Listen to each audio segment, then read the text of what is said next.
Prilikom ovog incidenta sa izlijevanjem lož ulja ispred hotela Excelsior, grada Dubrovnika nema nigdje. Grad Dubrovnik nije napravio ništa da izvijesti i komunicira s građanima što se dogodilo, koliko je lož ulja se iscijedilo i koje su posljedice za život i zdravlje građana. Jedini koji su nešto poduzeli su predstavnici gradskog kotara Ploče iznad grada i gradskog kotara grad. Gdje je nestao Mato Franković? Srđane, nalazimo se ispred hotela Excelsior gdje je zadnjih 10 dana curilo lož ulje. Eto, nepoznata količina koja je iscurila tu u more. Možete nam nešto više o tome? Pa je, evo, kao što smo i do sad objavili i rekli, 27.3. je počeo taj prvo onečišćenje.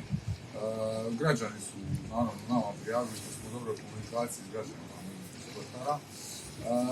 Poslali su nam i fotke, odmah smo reagirali, zvali županijsku lučku upravu predstavnika i rekli u stvari što se dogodilo.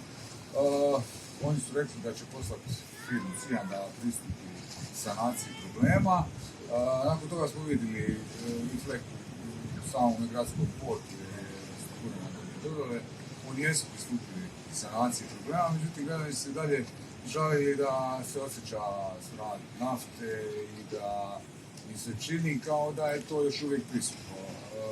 Dobili smo informaciju u povratku da je ostalo po stijenama i da će to vjerovatno s vremenom nestati ili da će se očistiti.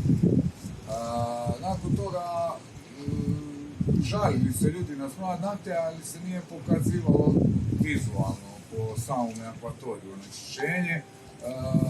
Tako da dobijamo, mislim da smo dobili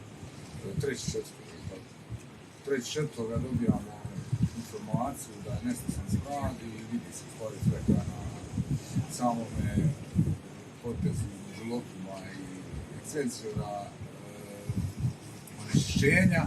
Isto tako obavještavamo inspektorat, građani šalju mailove, zovu se moguće službe jer je stvarno bilo nesnosno tu bivati u tom trenutku, pogotovo živjeti.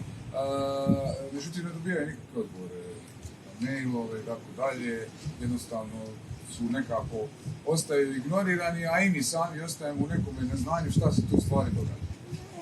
3.4. mi isto tako davamo priopćenje u medije šta se događa, ne bi li potakli malo veći angažman institucija, da bi se danas u stvari, kad je izašlo na neki način medijski, pojavila još jedna fleka koja je dosad bila najveća i protezala se od duž cijele obale sve do Svetog Jakova.